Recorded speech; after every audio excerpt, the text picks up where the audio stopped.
Hey guys, welcome back to Massage and Milestones episode 3.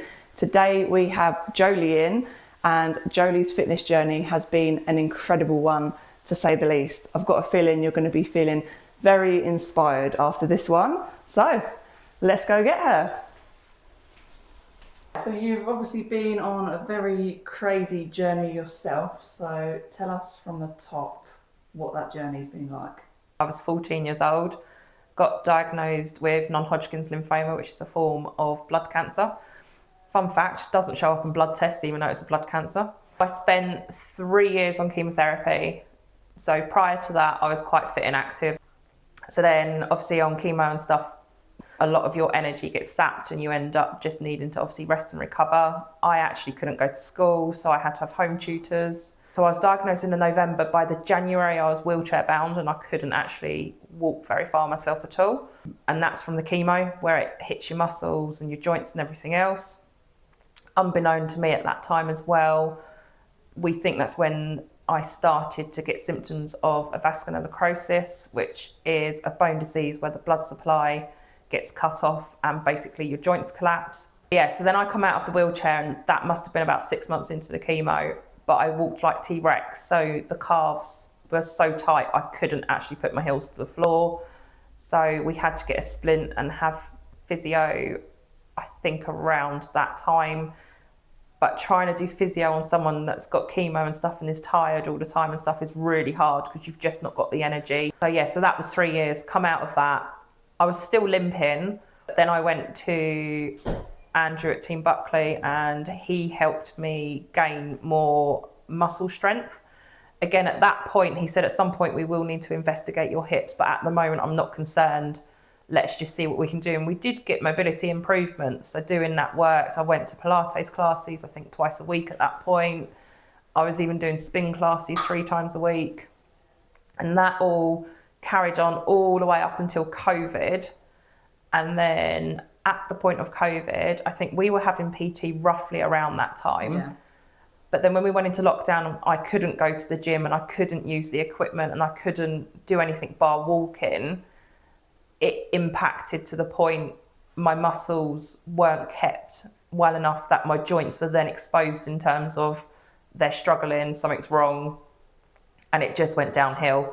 And that's when Andrew said, right, we need to refer you off to someone to look at this. He done an x-ray and straight away went, you've got a vascular necrosis, your only option's double hip replacement. At this point, I couldn't walk a shop front.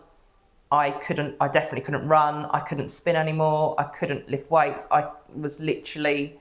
It must be so difficult, like I say, because you've always been so active as well. Yeah. And obviously at a young age to be restricted that much, not being able to do all those things that you love doing. So I went and saw the second consultant and at this point I was still walking.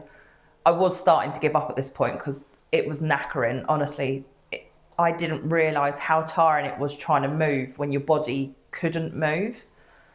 And I didn't appreciate that at the time. But I remember walking into the second opinions office and he had already looked at all my notes and he went, why aren't you in a wheelchair? Because by the state of your hips, you should not actually be able to physically walk. Wow. How has life been since double hip replacement?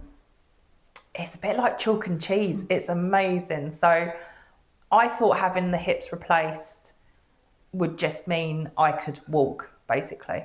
I remember the consultant after I woke up from the first surgery going, that went really well. I'm really pleased with that. We'll get you up and walking.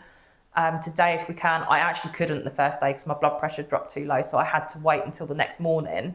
The next morning I got up and I didn't realise what it actually felt like to have a hip joint again.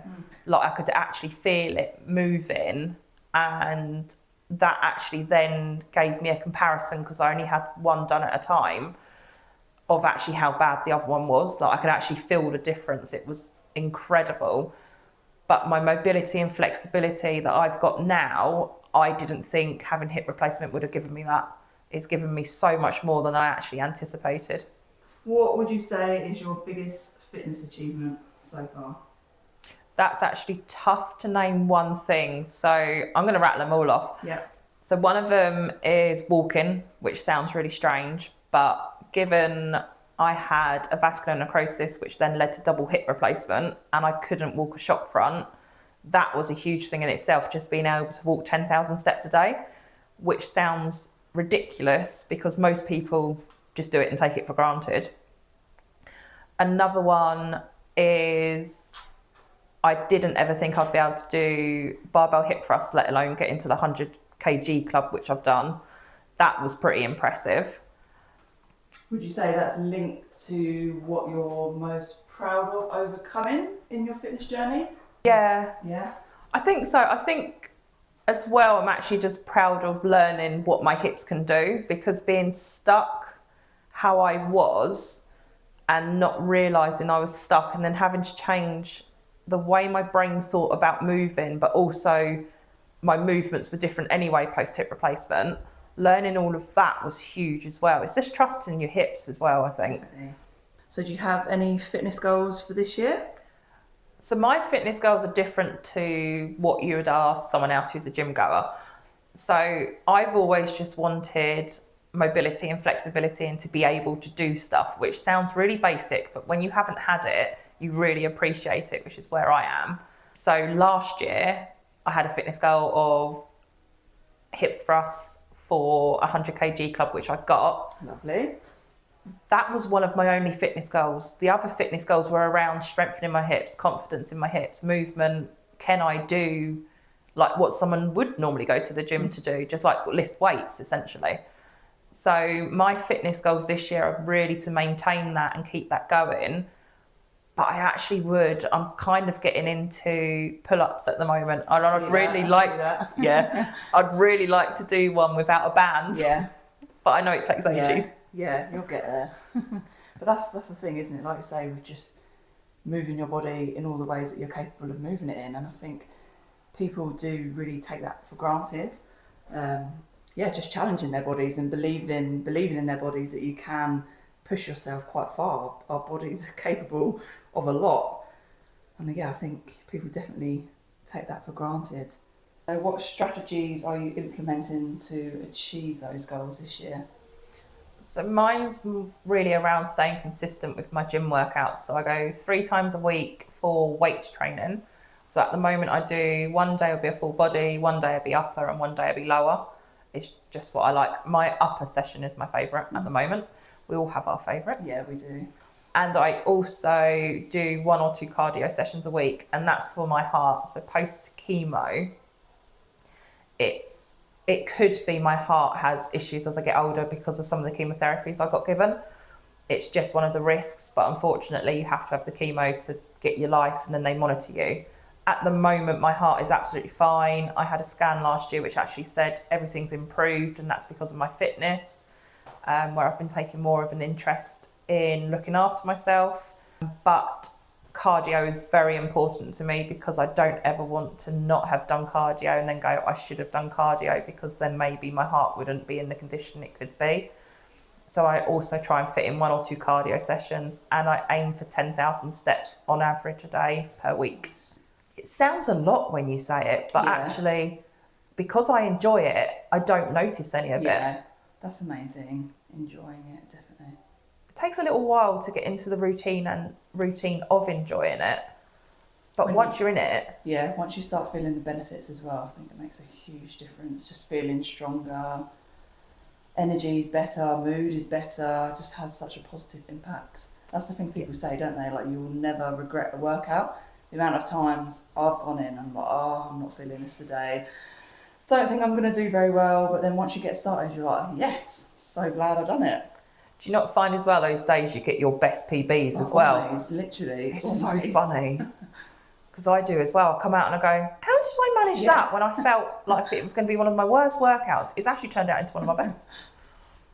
What is one piece of advice you'll give to someone who's just starting their fitness journey?